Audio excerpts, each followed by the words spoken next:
Então vamos lá, gente. A aula de hoje eu vou falar sobre as ações do homem, né? Ações antrópicas, processo de eutrofização, inversão térmica, lixão meteossanitário e mata ciliar. Né? Primeiro falar sobre eutrofização.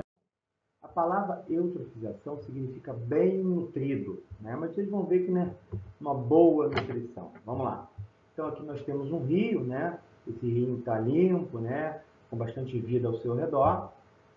Mas você começa a lançar nele o esgoto in natura, né? Ou mesmo o uso de fertilizantes, né? Esses fertilizantes, através da chuva, chamada de lixiviação, leva esses fertilizantes para o rio. Tá? Então, tanto a matéria orgânica do esgoto quanto a matéria de fertilizantes, eles vão ser lançados nos rios, tá certo?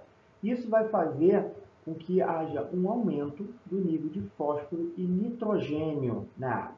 Isso vai favorecer a proliferação de bactérias chamadas de cianobactérias. Essas cianobactérias, elas vão fazer o seguinte, elas vão produzir substâncias que são tóxicas ao nosso organismo, tá? E também começa a se desenvolver bactérias aeróbias, quer dizer, aquelas bactérias que usam o oxigênio. Por que ocorre essa proliferação? Porque tem muita matéria orgânica, muito fósforo, muito nitrogênio, então há um aumento dessas bactérias, tá? Das cianobactérias e das bactérias aeróbias. Só que, o que vai acontecer? Com o passar do tempo, você vai ter um número muito grande dessas cianobactérias e dessas bactérias aeróbias. E esse número muito grande dessas bactérias, eles reduzem a passagem de luz no espelho d'água, né?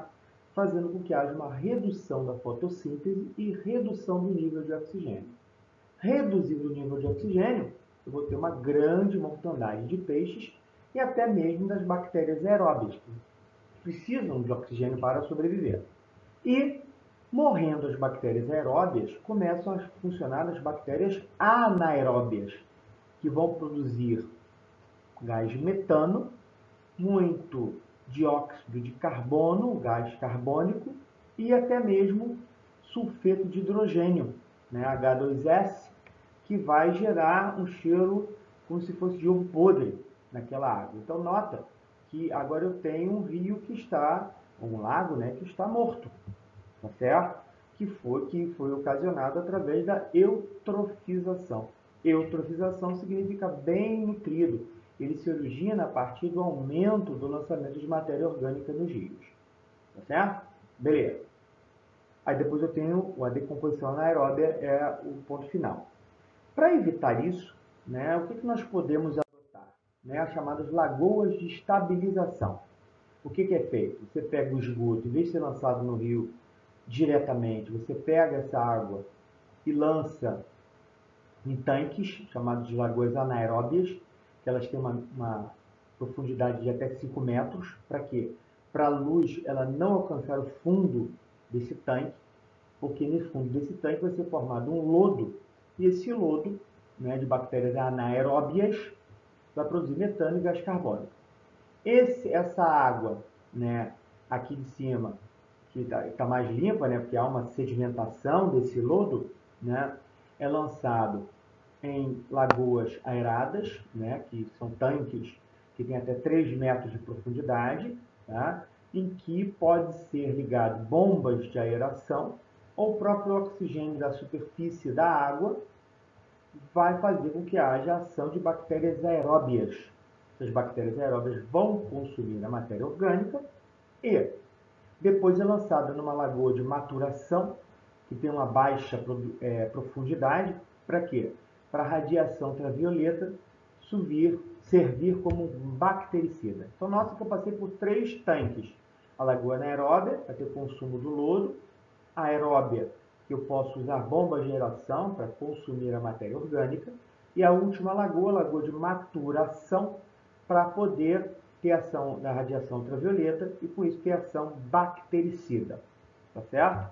Aqui é uma foto de lagoas de estabilização de pequeno porte e aqui lagoas de estabilização de grande porte. Tá? É um método para limpar esse esgoto que não deve ser lançado in natura nos rios, para não gerar a eutrofização. Tá certo? O próximo ponto que eu vou falar é sobre lixão e aterro sanitário. O próprio nome já diz. O que é um lixão? É um terreno a céu aberto na qual só é lançado o lixo. Tá? O que vai acontecer? Esse lixo, além de atrair animais, né, ratos e doenças, a chuva ela leva uma série de substâncias tóxicas, né, que podem gerar uma poluição da água dos rios que estejam próximos ou mesmo, né, através da infiltração, poluir o lençol freático, né? E aí tem um mal social também, porque gera um desperdício de oportunidades de renda, né? Uma série de pessoas funcionam como catadores e têm uma renda mantida através desses lixões e podem acarretar várias doenças para essas pessoas. O aterro sanitário, ele já é diferente. É feita uma impermeabilização do solo, tá? O solo é impermeabilizado, tá? E é colocado, né, nesse solo impermeabilizado para evitar que haja infiltração, chamado chorume, que é o líquido produzido pelo lixo, tá? É colocada uma manta impermeabilizadora, esse lixo é compactado e colocado camadas de lixo e camadas de terra, camada de lixo, camada de terra. Ao final, podem ser plantados, ser feito um replantio, né? Essa área pode ser reflorestada, mas enquanto isso pode ser coletado através da produção desse lixo de gás metano. Então, o aterro sanitário ele é bastante vantajoso, tá certo? E o chorume ele é coletado em tanques e não é desprezado nos rios, tá certo? Então, o lixão é uma maneira totalmente desorganizada do lixo e o aterro sanitário uma maneira organizada que pode reaproveitar a partir da produção do gás metano, tá certo? E esse gás metano vai funcionar para produzir energia elétrica, tá certo?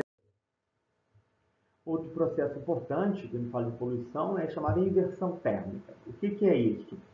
Primeiro, a situação normal, né? Principalmente no verão, na primavera, no verão.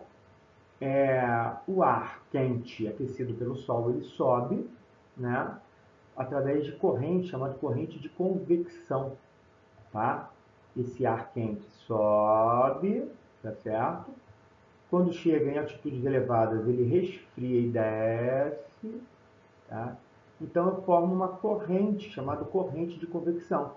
Isso faz com que haja sempre correntes que vão espalhar os poluentes. Quando chega no inverno, o que acontece?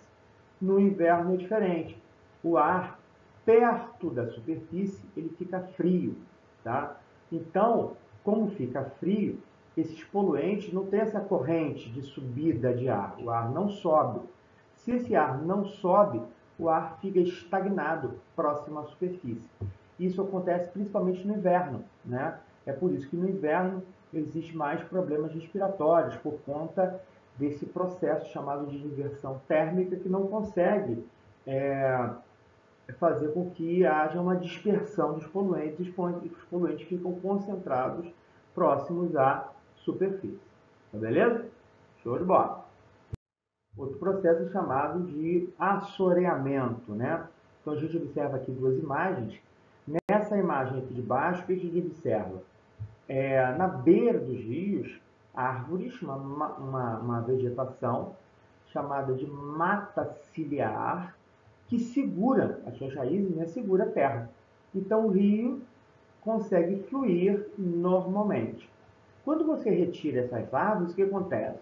Numa primeira chuva, esse solo aqui é carreado para o rio e o rio vai ficando cada vez mais